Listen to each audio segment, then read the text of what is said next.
agreement, it makes huge amount of difference. এখানে একটা economics এর কথা প্রথমে বললাম না, economic concept is very important in case of competition law.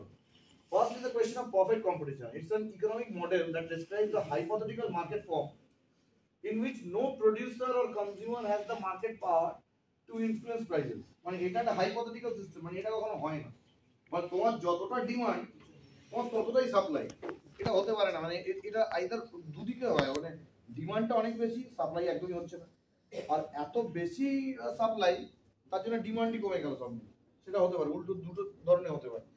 Some agricultural markets with numerous suppliers and perfectly substitutable products are suggested, কিন্তু actual perfect competition কোথাও নেই।